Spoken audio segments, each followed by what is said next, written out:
Pour ne rien rater de nos programmes, n'oubliez pas de vous abonner à nos deux chaînes YouTube, le Média TV et le Média 24/7, et d'activer la cloche. Bonjour à toutes et à tous, quel plaisir de vous retrouver après ces quelques mois d'absence. Je profite de l'antenne pour vous remercier chaleureusement. Vos témoignages affectueux et messages de soutien qui me sont parvenus m'ont profondément touchée. De retour aux côtés de Mourad Guichard pour un nouveau numéro de L'œil de Moumou, votre émission hebdomadaire qui ausculte chaque semaine nos grands médias et vous en livre les dérives, les dérapages et quelques rares accomplissements. Ce programme, comme tous les autres, n'existe que grâce à vos dons. Le média continue de lutter pour faire entendre vos voix au sein d'un paysage médiatique dominé par l'extrême droite et contrôlé par les milliardaires. Riposte, c'est le nom de notre campagne citoyenne qui vise à bâtir une chaîne d'information indépendante et populaire sur les réseaux sociaux Molotov, les opérateurs Box et peut-être bien la TNT francilienne. Rejoignez le mouvement et soutenez la riposte sur campagne.lemediatv.fr. C'est parti pour L'œil de Moumou.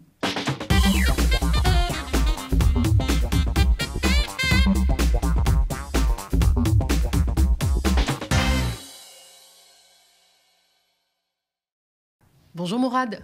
Bonjour à toutes et à tous, bonjour à toi chère Nadia. Alors je confirme absolument, à chaque fois qu'on m'a tiré la manche très gentiment au cours de manifestations, notamment durant ces derniers mois, à chaque fois on me disait bonjour comme ça là pour dire, mais, poliment, mais après on demandait de tes nouvelles et donc je suis très, très heureux de ton retour et ça va pouvoir répondre à une attente très importante de la part de nos internautes. C'est très gentil Mourad et merci encore à vous.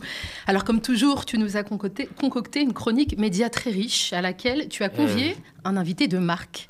Ronny Broman, ancien président de Médecins sans frontières, humanitaire engagé, auteur et par ailleurs membre du comité éthique du média, nous rejoindra en fin d'émission.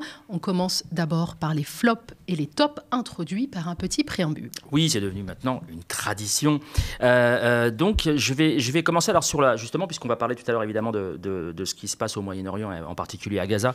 Il y a enfin, la Société des journalistes de BFM TV a enfin réagi concernant les assassinats de journalistes, des journalistes hommes et femmes qui sont à plus de 240 et quelques maintenant. Je ne sais même plus où on en est tellement ça bouge tous les jours et qui sont évidemment tués parce que journalistes, qu'ils soient en fonction ou pas en fonction, c'est un vieux débat qu'on a avec Reporters sans frontières, puisqu'ils estiment, eux, ils font un décompte où uniquement ils ne comptent que les journalistes qui sont en fonction au moment de leur assassinat, je vais revenir sur ce terme, alors que évidemment ils ont les noms, et on l'avait montré la semaine dernière, Rafovitch avait dit on a les noms, il avait quasiment dit on a les adresses, et donc on va les tuer. C'est là que nos 5 confrères ont été assassinés et que depuis encore d'autres l'ont été. Alors on va voir ce fameux communiqué de la SDJ, dans la Société des journalistes de BFM TV, qui en soi me pose pas de problème, simplement le tweet parle de tuer. Et je voudrais vraiment insister parce que nous sommes dans une bataille de mots et qu'ils n'ont pas été tués, ils ont été assassinés. Je rappelle la différence profonde, c'est qu'un meurtre avec préméditation, c'est-à-dire qu'on l'a annoncé à l'avance, qu'on l'a préparé.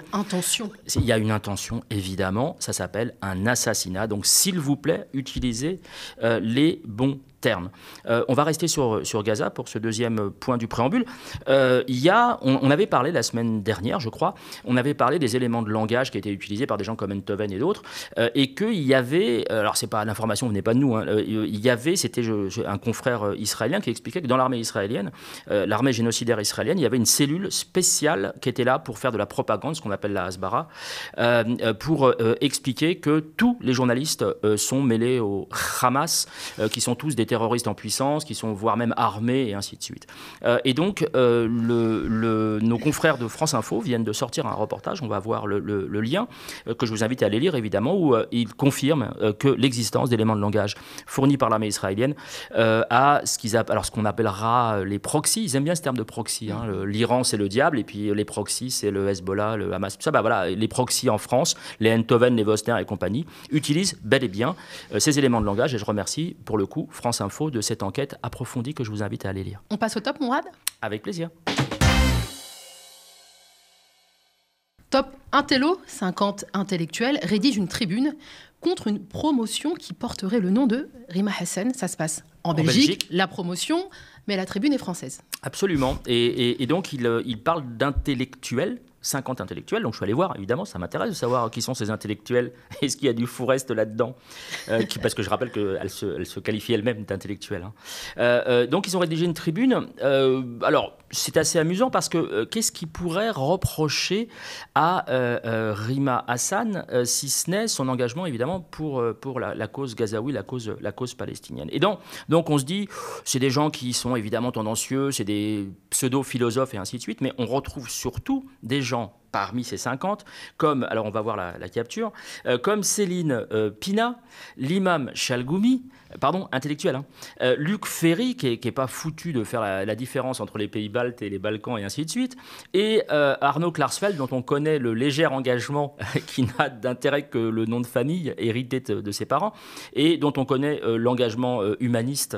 Je rappelle que c'est un ancien soldat engagé volontaire dans l'armée israélienne, donc vous voyez un peu le degré, et le niveau de vengeance vis-à-vis de Rima, bien entendu. On est très loin des intellectuels s'engagent des années 30 ou des années 50, des Sartre et autres. On est sur du menu frottin, et je ne comprends pas d'ailleurs qu'on ait donné un tel écho à cette tribune qui me semble être tout simplement, je le redis, un règlement de compte vis-à-vis des gens qui prennent fait et cause pour Gaza. Et c'est toujours la même expression que j'emploie, mais c'est cette fameuse bunkérisation qui fait qu'il ne reste plus qu'un petit noyau d'irréductibles qui vont y aller jusqu'au bout, qui vont être pro-génocidaires jusqu'au bout, mais qui n'ont pas, évidemment, pour la plupart, la légitimité à agir. Au mépris des lois internationales. Pascal Praud nous parle des journalistes, on ne comprend pas très bien, il est journaliste, c'est journaliste. Ça s'appelle un aveu, oui c'est un aveu, c'est un top aveu, parce que il va fustiger, alors vous savez c'est l'histoire terrible de ce fameux vieil homme qui est décédé face cam sur une plateforme de streaming où il se faisait humilier. Il s'est fait humilier pendant des mois, des années. Alors je rappelle que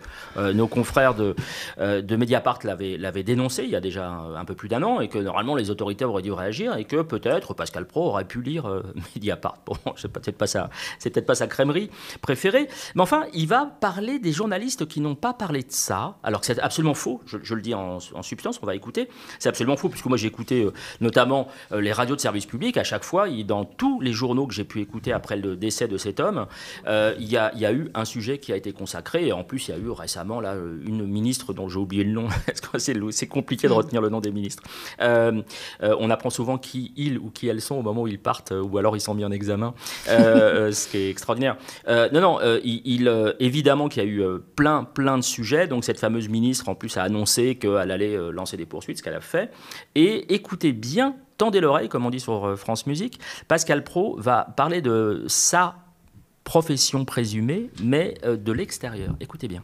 Vous êtes comme moi, j'ai appris l'existence de ce programme avec la mort de ce monsieur. Je n'étais pas au courant. Alors, je ne sais pas si vous étiez au courant ou pas. Je n'ai vu aucun média, parce qu'on parle des journalistes, c'est formidable les journalistes. Ils parlent beaucoup de CNews. Ah ça, ils savent parler de CNews.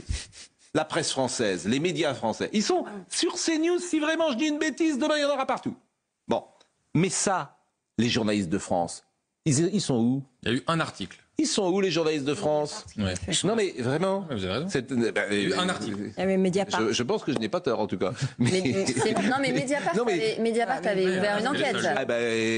Alors je salue Mediapart s'ils l'ont fait. Et en fait c'est quand même eux qui ont alerté. Il n'y a pas eu de réaction, mais ils avaient alerté il y a un an, et effectivement, ils mettaient quand même en lumière que la barbarie est devenue un bien de consommation comme un autre. Je vous répète, c'est quoi notre métier? C'est de témoigner de la réalité.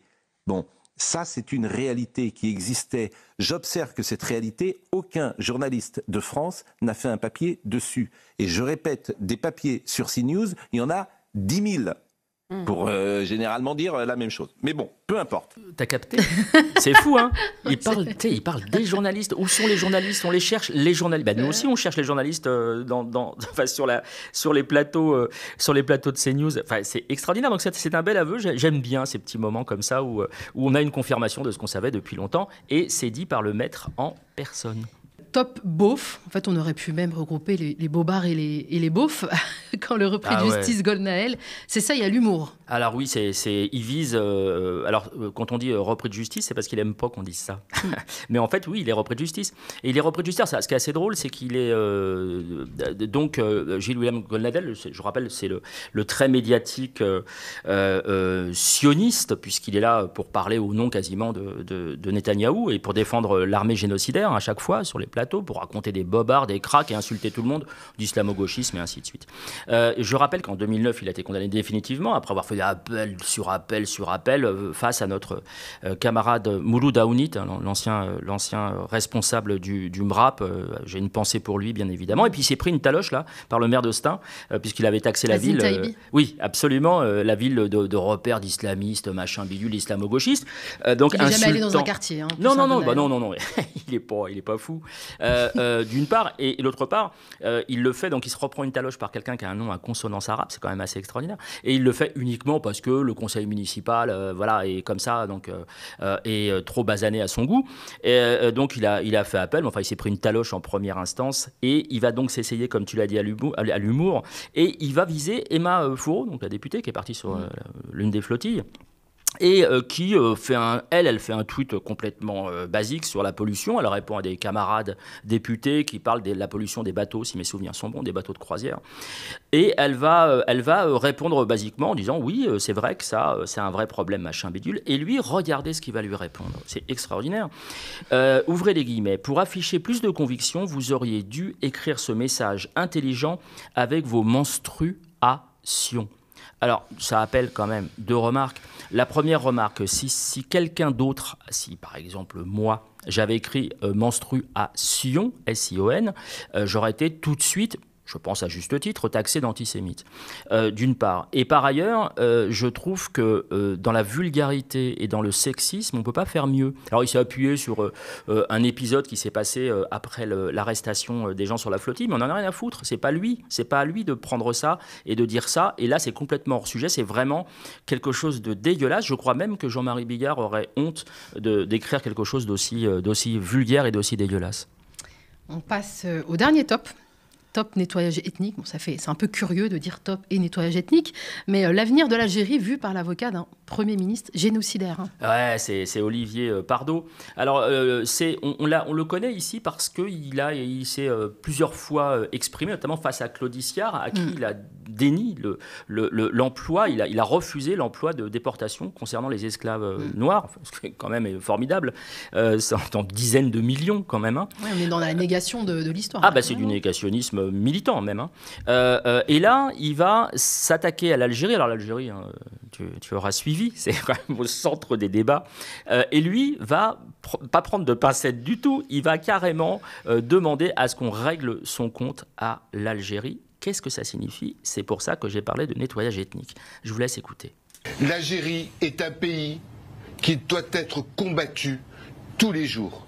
C'est un pays qui n'est même pas capable de prononcer le nom d'Israël, qui utilise le terme d'entité sioniste. C'est un pays où les Juifs ont apporté énormément dans ce pays, qui méprise toute son histoire, toute sa réalité. Et je suis heureux que le Maroc l'ait emporté sur l'affaire du Sahara internationalement, parce que c'est une garantie pour ce pays-là. Et je partage tout à fait ce qu'a dit Mohamed Tatou, pardon, excusez-moi d'avoir écorché votre nom, mais c'est exactement cela. Il faut qu'il y ait un changement en Algérie. L'Algérie est l'Iran du Maghreb. Il faut qu'il tombe comme il faut que les mollahs tombent. Imaginez un quart de seconde qu'on tienne des propos pareils concernant Israël. Je veux dire, parce que c'est l'Algérie, parce que c'est des Arabes présumés, parce qu'il n'y a pas que des Arabes, c'est des Arabes présumés, en fait, ça passe crème, et je ne comprends toujours pas, j'ai toujours pas la réponse, hein, c'est complètement fou, du statut, de ce fameux statut d'I24 News, comment ils peuvent passer comme ça entre les mailles du filet de manière récurrente en tenant les propos les plus violents, les plus génocidaires, et qui viennent violer à la fois les cahiers des charges. Alors, je ne sais même pas s'ils ont un cahier des charges, mais surtout les lois françaises. Il faudra vraiment j'espère vraiment un jour obtenir la réponse. Oui, donc on fait face non seulement à des revanchards de la guerre d'Algérie, mais En même temps, on rappelle qu'il n'y a pas d'ambassade d'Israël en Algérie, donc il y a quand même des petits comptes à régler entre les sionistes bien sûr. Mais on avait à plusieurs reprises ici évoqué le cas de Boualem Sansal, qui servait évidemment et qui sert toujours de prétexte à pouvoir dire qu'on est pour la liberté d'expression, la liberté tout court d'ailleurs, et qu'on fait de l'ingérence sur la justice algérienne, mais que tout est discutable. Il y a un débat, c'est normal, c'est sain qu'on puisse en débattre, mais enfin, on voit très bien qu'ils en ont strictement rien à foutre, que c'est évidemment parce qu'il est de droite, voire d'extrême droite, et que lui aussi a un petit côté je refoule mes origines, qu'il intéresse l'extrême droite française, et en l'occurrence notre ami Pardo. Après les tops, les flops.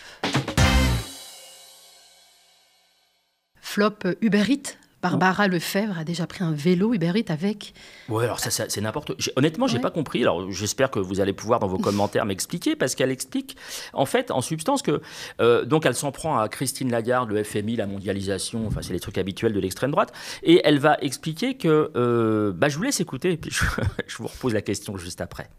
Les nowhere comme Madame Lagarde... Qu'est-ce que c'est un nowhere ? Les nowhere, ceux qui n'ont pas d'attache, ceux qui n'ont pas de racines, ceux qui peuvent être... présidente de la BCE et en même temps avant ministre de la France, puis après elle est allée travailler aux États-Unis. Elle, où qu'elle aille, tout va bien parce qu'elle ne prend pas le métro, Madame Lagarde, elle ne prend pas le subway, elle ne pédale pas sur un Uber Eats avec des migrants clandestins qu'on exploite comme des esclaves. Donc vous avez bien entendu, elle reproche à Christine Lagarde, donc sous-entendu qu'elle l'a fait, puisque quand on reproche quelque chose à quelqu'un, c'est que nous, on l'a fait. Par exemple, elle dit elle ne prend pas le subway, elle ne prend pas le métro, Christine Lagarde, sous-entendu qu'elle le prend. Sinon, tu ne peux pas accuser quelqu'un de tes propres tares. Bon, quoi que ça se fasse. Mais elle explique donc, je répète, Barbara Lefebvre, donc, elle aurait déjà pris elle-même le vélo Uber Eats avec des migrants clandestins. Mais ils sont où les migrants clandestins ? Dans le coffre-fort, là, à l'arrière, ou sur ses genoux ? Elle veut tellement fustiger les migrants, fustiger les immigrés, fustiger les clandestins, qu'elle en vient à sortir des phrases qui n'ont ni queue ni tête, et c'est jamais repris sur le plateau. Je trouve ça, après, elle est un peu... Ils sont tous au même niveau. C'est ce que j'allais dire, elle a sa place sur le plateau des grandes gueules. Exactement, voire même un peu plus. Je pense qu'elle aura un jour un buste ou un square ou une salle, un studio à son nom, j'espère, pour elle, le plus tard possible. Alors, on passe au flop, prime à la casserole. Ah, ça c'est extraordinaire. Magali Berda, l'influx voleuse, multi-condamnée. Ouais, ça c'est extraordinaire. Franchement, Sud Radio.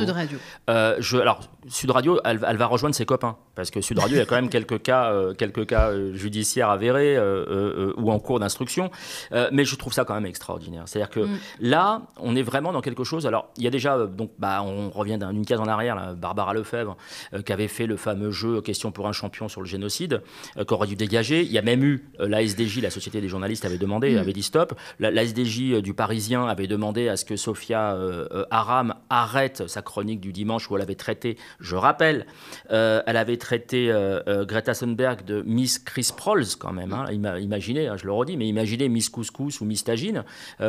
C'était du racisme pur, évidemment. Ou alors, on va aller voir du côté d'Israël, ce sera encore pire. Là, ça passe crème. Et Magali Berda, malgré ses condamnations, donc, va se retrouver. Alors, on va voir, c'est le Parisien qui nous l'a révélé. Elle rejoint donc Sud Radio à l'occasion du mercato de rentrée. Elle va, en plus de ça, alors, si c'était juste pour quelque chose, pardon de le dire comme ça, mais un truc de mode ou d'ustensile, voilà. Du placement de produits, quoi. Ouais, placement comme elle sait faire.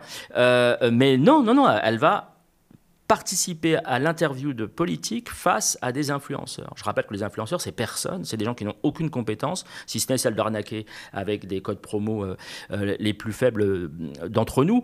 Les influenceurs sont face à des influençables. Eh bien, elle va en faire un job. Je le redis, on est à la veille quand même de la présidentielle, de la pré-présidentielle. Elle va en faire un job et elle va surtout obtenir une respectabilité qui est complètement indue et qui est complètement infondée. Et Sud Radio est vraiment... Alors là, c'est terminé. Sud Radio, on les a lâchés complètement. Ils ont lâché la rampe, ils sont au fond de la piscine depuis longtemps. Mais là, ils creusent encore un peu. Et je trouve ça excessivement dangereux. Tu nous proposes là un flop top ? c'est ça? Ouais, les deux à la fois, je sais pas où le mettre, tellement ils sont bons. Cirage de peau. Ouais, cirage de peau. On va parler de la Queen. Exactement. Ah, mais il y avait très longtemps. Hein. Il y avait très longtemps. Alors, Rutel Kriev, donc il y a eu la fameuse déclaration, la pré-déclaration de politique générale de notre ami François Bayrou, qui va expliquer que voilà, il va demander aux parlementaires la confiance. On va voir ce que ça va donner, hein, puisque à l'heure à laquelle nous enregistrons, on ne sait toujours pas, c'est le 8, hein, je crois. C'est ça, 8 septembre. Donc on verra ce que ça va donner, c'est mal parti, hein, mais bon, on va voir. Eh bien, en bonne chienne de garde, notre chère Queen Rutel Kriev, elle va tout sortir, tout le matos. Alors c'est la brosse, le sabot, les crèmes de soin et surtout le chiffon en soie naturelle. Je vous laisse écouter, c'est magnifique. Moi, je ne le crois pas ce soir. Je considère quand même que ce qu'a fait François Bayrou est un acte de panache, c'est un acte courageux, c'est un discours de vérité qui doit être tenu aux Français et c'est peut-être une des premières fois. C'est un homme qui a un réflexe un peu d'orgueil parce qu'on a dit et répété qu'il était là pour durer, qu'il faisait tout pour durer. Là, il dit non, j'ai des convictions et je me bats pour celle-là. En revanche, il a en face de lui des acteurs de mauvaise foi et il a une opinion publique qui ne l'aime pas. Elle va être suivie par Perico Légas. Alors lui, il est extraordinaire. Le grand cuisinier, devenu journaliste. C'est ça. Et qui est devenu, grâce à sa fiancée. Et qui est devenu élu aussi. Hein. Il est élu chez moi, là, en Centre-Val de Loire, conseiller régional qui ne fait rien du tout. Mais bon, il est élu. Il va nous sortir un énorme bobard, il aurait pu être dans les top bobards, sur les pauvres qui seraient contents. Tenez-vous bien qu'on leur retire des jours de congé qui travaillent plus. Et c'est tellement débile, c'est tellement bidonné qu'en fait, même Estelle Denis, donc, qui gère l'émission Estelle Midi, même Estelle Denis va être subjuguée, elle va l'interrompre. Écoutez, c'est assez drôle. Je vois des gens dans une extrême précarité qui trouvent cette mesure très intelligente. Ah bon, ils préfèrent ça. Excusez-moi, mais ils préfèrent ça parce que c'est normal. Ces gens ils préfèrent ça. Des gens qui bossent, qui aiment bien travailler, qui sont indignés par ce qui se passe en France, par la paresse entretenue par l'éducation nationale, les crétins qui sortent des écoles, des gens pour lesquels la valeur travail est morte, et qui disent si on doit donner 2 jours par an de congé, au lieu de se prendre une hausse d'impôts ou une restriction des mesures sociales, quand même, hein. On préfère. Que serait un cirage de pompe généralisé sans De Montvalon? Il est bon, lui, je l'adore. Alors, très honnêtement, j'ai fait partie sur les réseaux sociaux des gens qui pensaient que c'était du 114e degré. Genre, il déconne. En fait, pas du tout. Je vous laisse lire ce qu'il a écrit par rapport à Bayrou. Alors, je vous le lis, ouvrez les guillemets. « Jamais Bayrou n'a été aussi bon qu'aujourd'hui. Point. Grave. Clair. Point. Quasi gaulien. » Il le compare à De Gaulle. Comment est-ce que ces gens-là se retrouvent? Parce que, pourquoi je vous dis ça? Pourquoi je vous annonce tout ça? Parce que c'est important de savoir d'où parlent les gens qui vont soi-disant analyser de manière, avec beaucoup de recul, de manière vraiment professionnelle, éditorialiste, je ne sais pas quoi, la vie politique française. Ces gens-là sont des cire-pompes, mais ça, honnêtement, ça force mon admiration. D'où le top, flop, parce que je ne savais pas trop si je devais les admirer ou les planter. Merci Mourad pour cette longue revue de flop et de top. C'est le moment d'accueillir Ronny Broman, ancien président de Médecins sans frontières humanitaires engagés et auteur, entre autres ouvrages, Les guerres humanitaires, mensonges et intox, publié aux éditions Textuelles. Il est par ailleurs membre du comité éthique du média. Bonjour Ronny Broman. Bonjour. Et merci d'avoir accepté notre invitation, Mourad. Oui, bonjour Ronny Broman, et pareil, merci beaucoup. Alors, d'abord merci d'avoir répondu effectivement favorablement à notre invitation, d'autant que l'actualité s'y prête largement, parce que vous êtes un fin connaisseur à la fois de la situation au Moyen-Orient. Vous avez vécu en Israël, vous avez un passé, un passif et un vécu qui vous rendent légitime pour vous exprimer sur ces questions-là. Et par ailleurs, vous êtes assez régulièrement, pas assez à notre goût, mais enfin vous êtes assez régulièrement présent dans les médias. Et ce qui s'est passé là très récemment avec l'ambassadeur américain et le Premier ministre israélien qui sont revenus sur des accusations qui visaient explicitement le gouvernement français et le président de la République. Est-ce que vous avez le sentiment ou pas qu'en France, c'est justifié de parler d'un antisémitisme galopant et encouragé par les déclarations, notamment du président de la République? Non, je crois que c'est excessif de parler d'un antisémitisme galopant, d'une espèce de flambée antisémite, mais il reste vrai que le lien fait entre juifs et israéliens et entre Israéliens et guerre de Gaza à quelque chose de mortifère. Et le fait qu'aujourd'hui, des Juifs soient en quelque sorte mobilisés en tant que tels au service de la propagande israélienne, qui est une propagande génocidaire, une propagande au service d'une guerre, d'une cruauté effroyable, ça met inévitablement en situation délicate, voire dangereuse, un grand nombre de Juifs qui, par ailleurs, n'ont pas nécessairement de lien avec Israël, ou peuvent être même extrêmement critiques de ce qui se passe en Israël, ou, à contrario, qui laissent des dirigeants communautaires exprimer en leur nom un soutien pratiquement inconditionnel aux atrocités qui se passent en Israël. Tout ça crée un climat qui est en effet favorable à une accusation collective jetée sur les Juifs.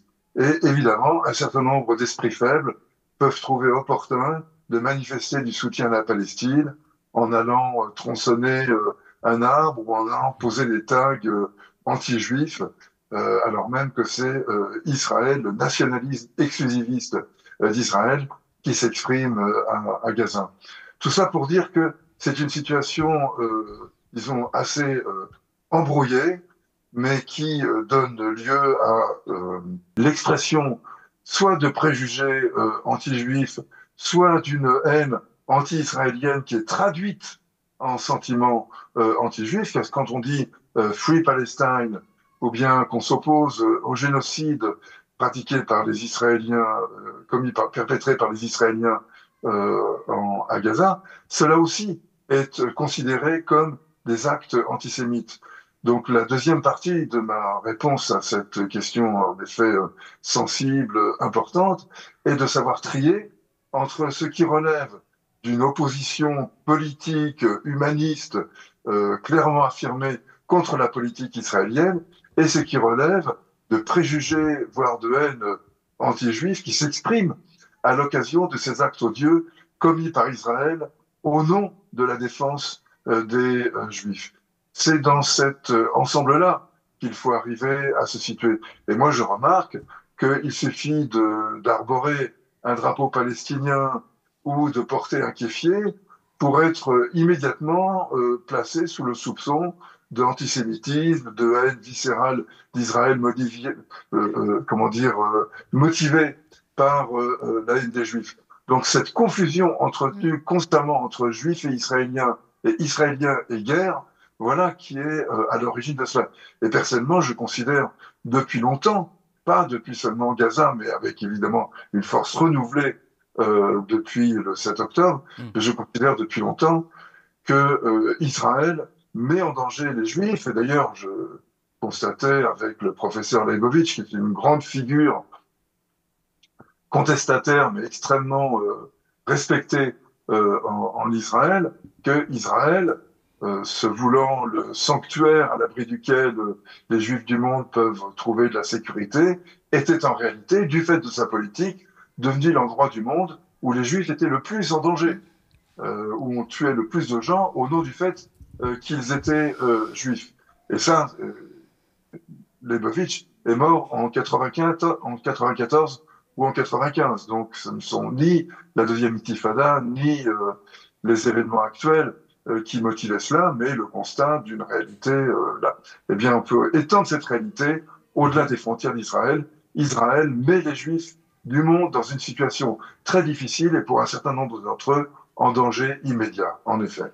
Alors, dans ce concert, alors je rappelle qu'il y a encore quelques mois, vous rappeliez ça, que Netanyahou vous mettait personnellement en danger. Est-ce que vous avez le sentiment, pour reprendre votre citation, est-ce que vous avez le sentiment que l'histoire vous a du coup donné raison? C'est ce que vous nous expliquez? Ah oui, l'histoire a donné raison. Leibovitch m'a donné raison par contre-coup, oui. En effet, et ça ne va pas s'arrêter parce que l'offensive se poursuit, parce que l'antisémitisme invoqué par Netanyahou et par ses supporters, par ses suiveurs, cet antisémitisme est littéralement vidé de son sens. Quand on accuse le secrétaire général des Nations Unies d'être antisémite, la Cour pénale internationale d'être antisémite, Macron d'être antisémite, à cause de la déclaration d'un État palestinien qui, naturellement, par évidence, est aussi le fait des antisémites. On vit tout simplement cette notion qui est une infraction, qui est une pensée criminelle, on la vide totalement de sens et d'une certaine manière, on réinjecte un autre sens, c'est-à-dire elle n'est pas simplement vide de sens, mais elle prend un sens positif. Car si s'opposer à un génocide, si s'opposer à la mise à mort des femmes, des enfants, des innocents, des civils, de façon méthodique, impitoyable, comme le font les Israéliens à Gaza, c'est être antisémite, alors l'antisémitisme devient une vertu, devient non plus une infraction, un délit qu'il faut, et une faute morale majeure qu'il faut condamner, mais au contraire, l'adoption d'un vocabulaire de défense des innocents. Voilà ce à quoi aboutissent ces accusations, j'allais dire irresponsables. Non, je pense qu'elles sont au contraire très, très pensées. L'antisémitisme est évidemment l'aliment favori d'Israël. C'est ce qui permet, au-delà de toutes les exactions commises, de lui trouver une justification irrécusable. Donc oui, jouer sur cette corde-là, ce n'est pas seulement mettre en avant un danger humain, c'est aussi mobiliser une ressource de légitimation apparemment inépuisable. C'est pas sûr qu'elle le soit, mais enfin, en tout cas, elle est manifestement considérée comme telle par les dirigeants israéliens. Et il importe donc de lutter contre ça, lutter naturellement contre l'antisémitisme quand il est authentique, quand il est bien réel, et lutter contre les confusions entre contestation de la politique israélienne et antisémitisme. Ronnie Broman, quand vous dites que Benyamin Netanyahou vous met en danger, de quelle manière? Est-ce que vous pourriez peut-être nous donner des exemples concrets? Est-ce que vous avez été la cible de propos antisémites de la part de militants palestiniens ou au contraire d'attaques de certains représentants, peut-être autoproclamés même, de la communauté juive qui vous reprocherait votre engagement en faveur des Palestiniennes et des Palestiniens? Oui, la question est en effet importante. Moi, en tant que personne dont l'origine juive est publique, j'ai en effet fait l'objet de menaces, parfois de bousculades. J'ai jamais été mis réellement en danger, hein, je le précise tout de suite, mais tout de même menacé des pires mots, qu'on allait me casser les dents à coups de barre de fer et ce genre de... Qui vous menace? Qui vous a menacé, Ronnie Broman? Tout cela, je l'ai en effet subi, mais de la part des sionistes. Ce sont des sionistes, évidemment, des sionistes extrémistes, genre Bétar, LDJ, Ligue de défense juive, qui ont proféré ce genre de menaces, mais ce sont les seules menaces auxquelles j'ai droit. Cela étant, ça fait partie, en effet, de l'éventail des menaces, et ces gens-là, de temps en temps, on l'a bien vu dans le passé, ils passent à l'acte. Donc, d'une certaine manière, je suis mis en danger, non pas par les gens qui contestent la politique israélienne, mais par, au contraire, ses supporters. Alors, on va regarder un extrait. Alors, parce que quand on parlait des médias et des gens présents sur les médias tout à l'heure qui vont aller dans ce sens-là, ce qu'on pourra appeler quasiment des proxys, pour reprendre leur vocabulaire à propos de l'Iran, donc des relais français dont on a parlé dans la première partie de l'émission, puisqu'il y a une enquête, je ne sais pas si vous l'avez vu, une enquête de France Info qui confirme ce qu'on se disait ici, ce qu'on annonçait ici il y a quelque temps, à savoir que l'armée israélienne a une cellule qui fabrique des éléments de langage pour rendre coupables les journalistes assassinés, les dizaines, les centaines maintenant de journalistes assassinés, pour les faire passer pour des militants du Hamas, voire un peu plus. Et donc, on va regarder cet extrait pour essayer de comprendre quelle est la finalité de cette propagande-là. Et je vous poserai la question juste après. On regarde, ça se passe sur CNews, ça ne se passe pas sur une radio communautariste, ça ne se passe pas sur i24 News, ça se passe sur CNews. Donc, ça a tendance de plus en plus à bouger, à aller sur BFM TV et aller même un peu plus loin sur le service public. On le verra tout à l'heure, mais je vous laisse regarder cet extrait de CNews où l'intervenant, qui n'est absolument pas qualifié, à part avoir un patronyme de culture juive, a priori, va expliquer que toutes les familles françaises juives veulent partir vers Israël. Je vous laisse écouter. Le président de la République est peut-être aveugle. Et je ne sais pas si on se rend compte de l'été qu'a passé la communauté juive de France. Vous avez eu un rabbin, le rabbin de Neuilly, qui a été agressé 2 fois dans la même semaine à Deauville et à Neuilly-sur-Seine. Vous avez notamment l'un des rabbins de Levallois-Perret, qui est pourtant une ville avec une forte communauté juive, avec une police municipale sécurisée. Vous aviez hier le premier maire adjoint David-Xavier Weiss, qui fait un travail formidable, mais qui n'ont pas pu empêcher une agression antisémite. Vous avez eu l'affaire Vueling, vous avez eu les locaux d'Elal vandalisés, la Fondation pour la mémoire de la Shoah, des murs de Juste parmi les nations qui ont été vandalisés. Les successions d'actes anti-juifs cet été, pas une seule parole du président de la République dont sa seule priorité est la reconnaissance d'un État palestinien et de Gaza. Comment voulez-vous que les Juifs de France aujourd'hui ne parlent pas de quitter la France? Il n'y a pas une seule famille en France, je vous assure Jean-Marc, qui ne parle pas et qui ne pose pas le débat de quitter ce pays. Parce que c'est compliqué pour les Juifs de France aujourd'hui d'envoyer leurs enfants à l'école. Bien souvent, ils ont quitté l'école de la République pour des écoles privées juives, mais qui sont devenues des cibles. Parce que maintenant, c'est des cibles identifiées. Des écoles juives, c'est un repère où même des parents ont peur. Alors ma question, elle est simple. Est-ce que ce climat qui donnerait... Je mets ça au conditionnel, qui donnerait une impression forte pour les Françaises, les Français de confession ou de culture juive que l'antisémitisme explose et qu'il faudrait partir. Est-ce que tout ça a une finalité? Ce climat qui est entretenu par les chaînes de télévision H24, est-ce que ça a une finalité? Moi, je ne sais pas, je ne peux pas totalement répondre à cette question parce que je ne sais pas quelle est la politique ou la stratégie des différentes chaînes de télévision. Mais en ce qui concerne CNews et I24 News, c'est tout à fait clair. C'est la défense, à tous instants, et quelle que soit la situation, quels que soient les méfaits commis par les Israéliens, la défense du régime israélien à tout craint. Donc l'antisémitisme est évidemment une manière de défendre, puisque c'est une façon de pointer un ennemi intérieur qui est tout à fait équivalent à celui que combat le gouvernement israélien, à savoir l'islamisme. N'oublions pas que sous couvert de lutte antiterroriste, enfin, disons derrière la façade de lutte antiterroriste, nous disent les Israéliens, se déroule un combat qui est d'une ampleur inouïe, et qui ne se résume pas donc aux frontières de ce territoire exigu qu'est Gaza, mais au monde entier, à commencer par l'Europe, le monde qui est menacé par la vague islamiste que l'Iran est en train d'organiser, de diffuser un peu partout. Donc Israël est en quelque sorte, non pas en quelque sorte, Israël s'affirme comme étant la sentinelle avancée de la lutte contre la barbarie islamiste.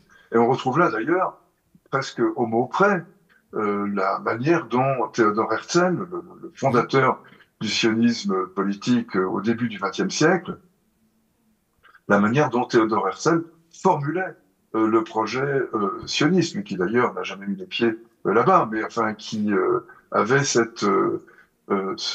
projet-là.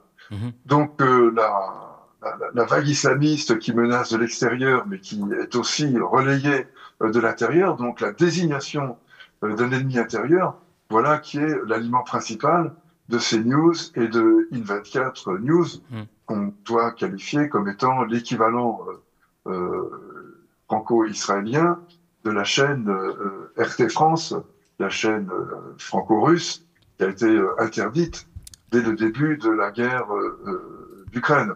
Je rappelle que I24 News ne vaut pas mieux que RT France, mais I24 News continue d'avoir le droit de diffuser et de répandre un certain nombre d'insanités, de calomnies, de mensonges propagandistes éhontés, sans subir le moindre contre-coup. Il n'y a pas eu un seul procès pour apologie de crimes contre l'humanité ou apologie de génocide, alors même que, à longueur de temps d'antenne, ces apologies sont défendues par les gens qui interviennent sur ces plateaux. Et Ronnie Broman, à votre connaissance, est-ce qu'il est vrai de dire que les familles françaises juives partent massivement vers Israël, puisque vous expliquiez un peu avant qu'au contraire, les Françaises et les Français de confession juive qui ont fait le choix de vivre en Israël étaient en danger, beaucoup plus en danger en Israël qu'en France, et qu'il y aurait même peut-être un retour de ces franco-israéliens sur le territoire. Oui, mais les deux sont vrais. Je n'ai pas les chiffres en tête, mais il y a une hausse du nombre de demandes d'émigration en Israël, l'Alia, selon le terme consacré, l'Alia, ça veut dire la montée, on monte vers Israël. Il y a en effet une certaine hausse. Elle n'est moindre qu'elle l'a été dans le passé, donc ça n'est pas non plus une fuite massive, mais malgré tout, ces départs existent. Mais ils sont évidemment moins nombreux, enfin, je dis évidemment, ça n'est pas évident, mais enfin, ils sont de fait moins nombreux que les départs d'Israël vers d'autres pays européens, et notamment la France. Il faut avoir à l'esprit que à peu près plus de 30% des Israéliens, avant déjà la guerre de Gaza, et ça n'a fait que augmenter encore un peu plus de 30% des Israéliens envisagent sérieusement de quitter Israël définitivement, car l'orientation prise par ce pays, à la fois la violence et les discours racistes ouverts, les paroles d'une violence extrême qui se banalise dans cette société, écœurent quand même, enfin font peur à un certain nombre d'Israéliens, y compris des Israéliens qui se reconnaissent grosso modo dans la politique traditionnelle d'Israël, donc on peut qualifier d'Israéliens sionistes, mais qui malgré tout voient ce sionisme tourner au cauchemar, à la dystopie, et ne peuvent plus, s'ils en ont les moyens, accepter de rester dans un tel environnement, et beaucoup disent ne pas vouloir envisager que leurs enfants grandissent dans une telle hostilité et dans une telle violence à la fois verbale et physique. D'où le fait que l'an dernier, plus de 80 000 personnes ont quitté Israël et que le solde migratoire est négatif au détriment d'Israël, à savoir que beaucoup plus de personnes s'en vont que de personnes n'arrivent.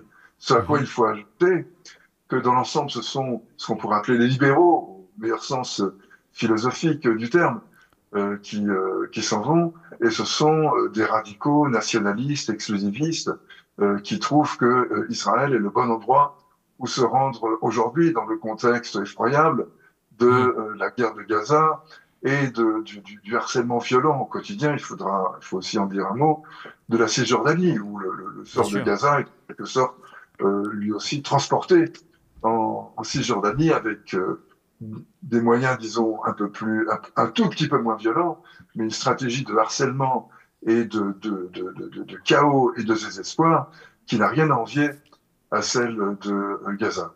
Donc c'est un soutien à ce genre de politique que se livrent les personnes, les familles qui vont en Israël. C'est terrible, il faut le voir comme ça. Donc cette espèce de bunker ghettoisé, surarmé, qui est en train en quoi est en train de se transformer Israël, exerce une certaine attraction sur une partie du public, mais je pense que c'est quand même une toute petite partie, et exerce une force de répulsion vis-à-vis de ceux qui sont en train de la quitter. Oui, vous l'avez rappelé rapidement, Ronnie Broman, que les Palestiniens de Cisjordanie étaient harcelés et également assassinés, même par des colons protégés par l'armée israélienne, et les colonies se poursuivent. Absolument. Alors, on va revenir... On l'a vu encore récemment avec cet instituteur activiste qui a été abattu par un colon connu. Hein. C'est un homme qui a fait même l'objet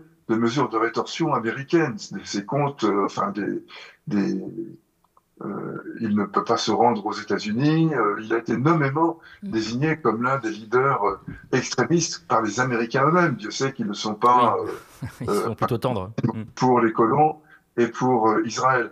Eh bien, la sanction que lui a valu cet assassinat, ce meurtre pratiquement avec préméditation qu'il a commis, c'est une nuit de garde à vue, 48 heures d'assignation à domicile, et à l'heure où nous parlons, il est encore en train de narguer les Palestiniens du village qu'il entend donc vider de ses habitants. C'est une espèce d'invasion ultra violent, ultra raciste, ultra dangereux, mais qui est protégé par l'armée, par la police, par la justice médiane.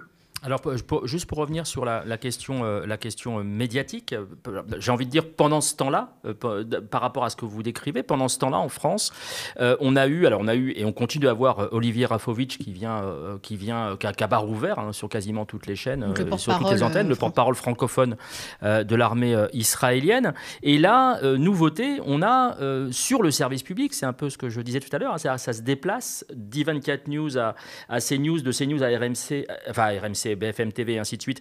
Et maintenant, ça se retrouve sur le service public, en l'occurrence France Info, qui n'a trouvé, après l'assassinat des derniers journalistes, alors je dis dernier, c'est presque dans les deux sens du terme, des derniers journalistes, l'ambassadeur d'Israël en France. Je vous laisse écouter cet extrait.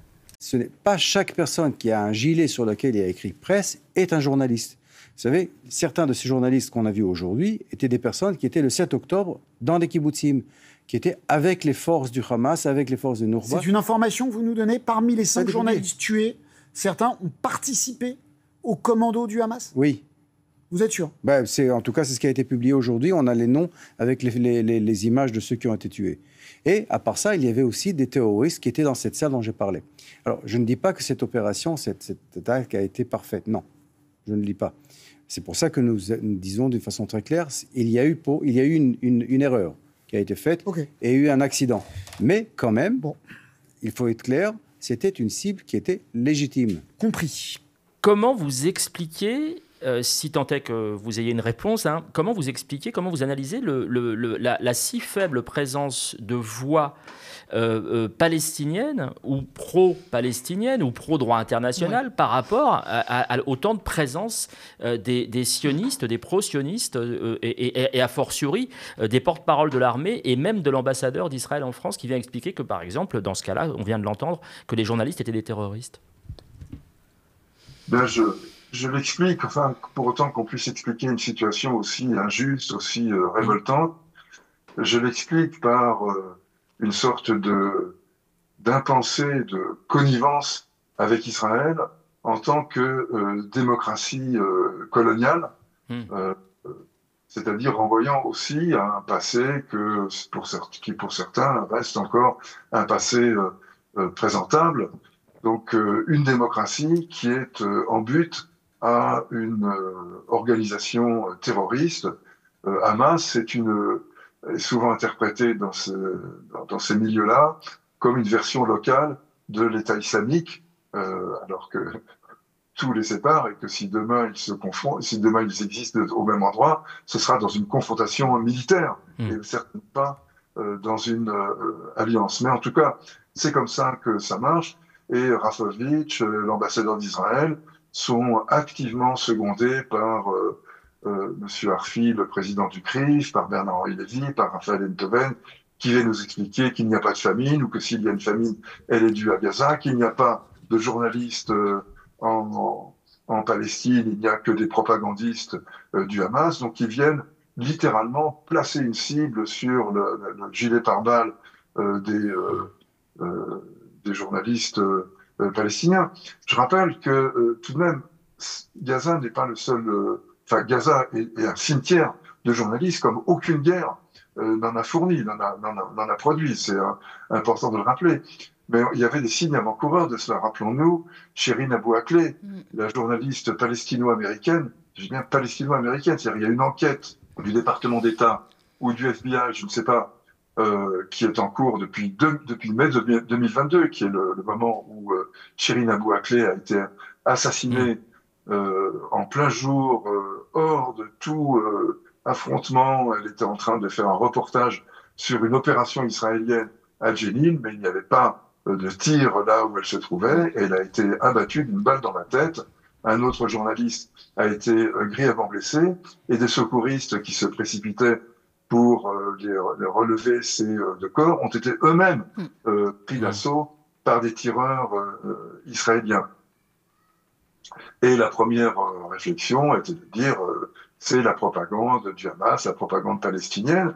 Et un porte-parole de l'armée israélienne avait eu cette phrase qui mérite d'être méditée pour être appliquée à ce qui se passe aujourd'hui à Gaza. Imaginez-vous, disait-il, ils sont armés, par des journalistes palestiniens, ils sont armés de caméras. Voilà l'arme de destruction massive que les Israéliens redoutent.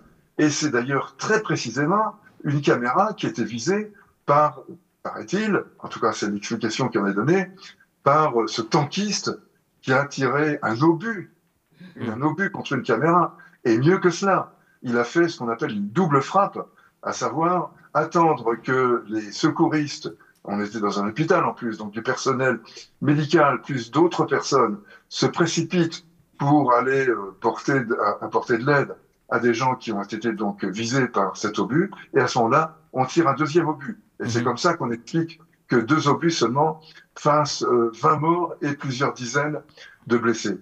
C'est particulièrement abject, mais ayons à l'esprit que c'est tout à fait préparé, c'est-à-dire qu'il y a un cadre d'initiative pour éviter les notions d'intention qui sont toujours difficiles à mettre en œuvre, enfin à démontrer. Mais il y a un cadre d'initiative, il y a une sorte d'invitation à tirer dans le tas et à faire le plus de dégâts possible, qui est, disons, que l'on repère dans les discours israéliens et dans les discours de leurs supporters.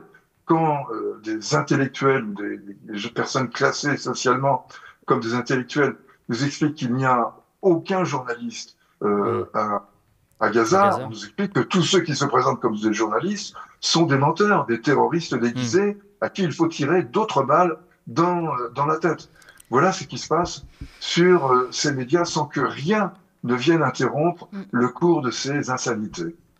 Alors, merci pour ces précisions. On va en venir à la dernière question, alors qui est plus une question de politique intérieure, parce que je l'ai souvent dit, enfin je le dis souvent d'ailleurs, que pour moi le 7 octobre, enfin et l'après 7 octobre, ça a été 2023, ça a été une fracture à la fois, alors en Occident, en France en particulier, une fracture au niveau médiatique, ce qu'on développe ici de manière assez régulière, et puis au niveau politique. Je pense évidemment à gauche, puisqu'à droite, il n'y a jamais eu de différence profonde. Mais à gauche, je voudrais vous faire écouter cet extrait. Alors, c'est François Calfon qui s'exprime et qui va utiliser une expression qui me semble tout à fait parlante, voire même borderline. Je vous laisse écouter. À force de jouer la crise, on finit par arriver à la crise. Et donc, la dissolution, si le blocage est constaté, peut arriver. Est-ce qu'on veut trouver une assemblée encore plus ingouvernable ? Est-ce qu'on veut trouver une assemblée avec une majorité d'extrême droite ? Il faut que chacun aussi, y compris chez les socialistes, prenne ses responsabilités. Il y a des gens qui considèrent que dans le chaos, on va nettoyer les socialistes, on va nettoyer le bloc central, on va nettoyer LR, et comme aux États-Unis, on n'aura plus qu'un pôle d'extrême droite et un pôle d'une gauche totalement radicalisée, que je pourrais appeler la gauche Gaza, par exemple. Eh bien, est-ce que c'est comme ça qu'on envisage l'avenir du pays ?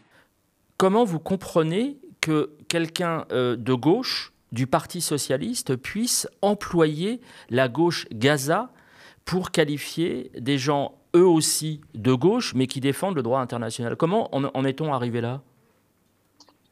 Je crois que là, on voit le prolongement d'une tradition bien établie à gauche, la gauche socialiste. Je précise que c'est moi, dans la gauche socialiste, que je me reconnais, mais pas dans cette tradition-là, disons plutôt dans la tradition du PSU, mais c'est-à-dire de la partie socialisante, de la partie socialiste qui était explicitement et qui est restée anticolonialiste, mais enfin on sait bien qu'il y a eu une gauche coloniale, disons la gauche molétiste, celle qui s'est précipitée aux côtés d'Israël lors de l'expédition impériale de 1956, à la suite de la nationalisation du canal de Suez, lorsqu'il s'est agi donc d'attaquer l'Égypte de Nasser, qui avait eu le front de nationaliser le canal.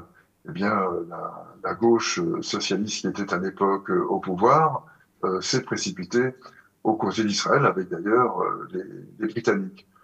Voilà, il me semble que là, c'est absolument sans mystère, de même qu'il y a eu une gauche colonialiste bien avant Israël, bien avant la guerre d'Algérie, mais dès le 19e siècle, il y a eu également une gauche anticoloniale. Mais ce que je voudrais ajouter à cela, j'y tiens parce que il me semble que ça éclaircit un peu le débat, c'est que la défense des Palestiniens de Gaza et la défense des Palestiniens, des droits des Palestiniens en général, la lutte pour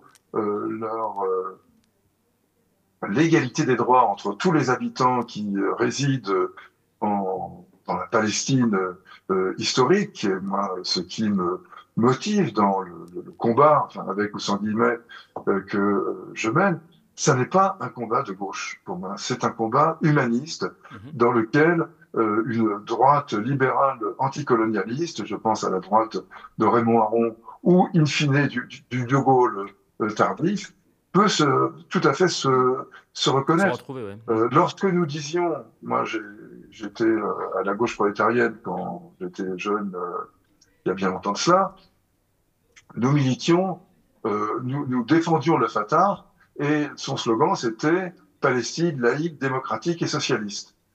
C'est dans le fait que nous militions pour une Palestine socialiste que l'on pouvait retrouver un élément de gauche. Mais là, il s'agit d'abord de militer pour le droit à l'autodétermination des Palestiniens. Point. Un droit fondamental. C'est ça qu'il aurait dénié, et c'est cela que nous voulons obtenir, nous, les amis, disons, de la cause palestinienne.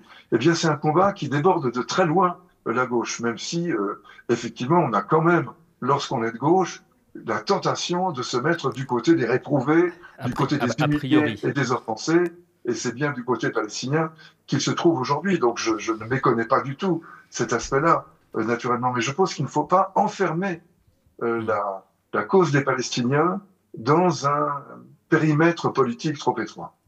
Alors vraiment, pour terminer, il y a ce fameux état des lieux des victimes civiles. Il y a un chiffre qui est sorti récemment et qui n'a pas été beaucoup plus popularisé que ça, qui n'a pas fait les grands titres. C'est celui de la proportion des civils assassinés par rapport au nombre de combattants du Hamas prétendument tués par l'armée israélienne.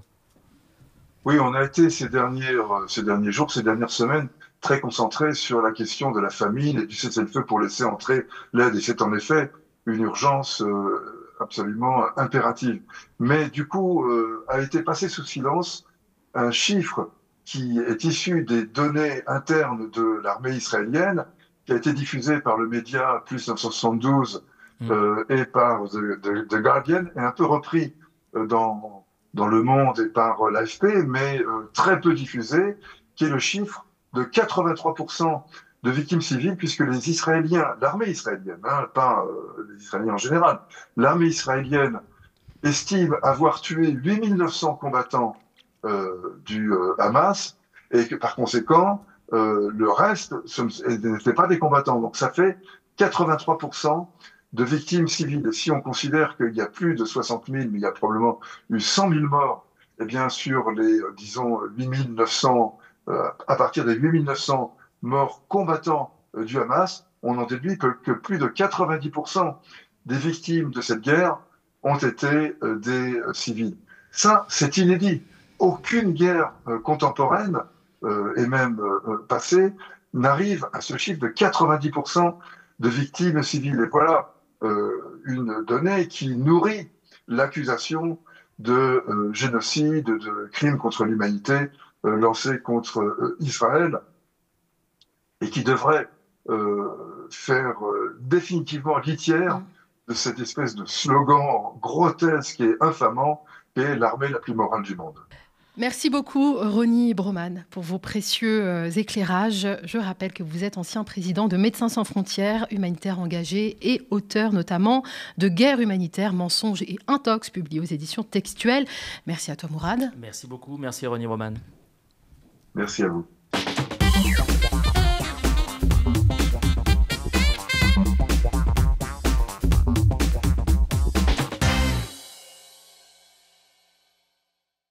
Et merci à vous d'avoir regardé L'œil de Moumou sur la chaîne YouTube du Média, sur notre site internet ou encore sur le canal 165 de la Freebox. On rappelle que le Média, votre Média, ne vit que d'abonnements et de dons de celles et ceux qui l'aiment. Si vous le pouvez, allez sur lemediatv.fr/soutien et donnez-vous de la force. Restez connectés aux Médias.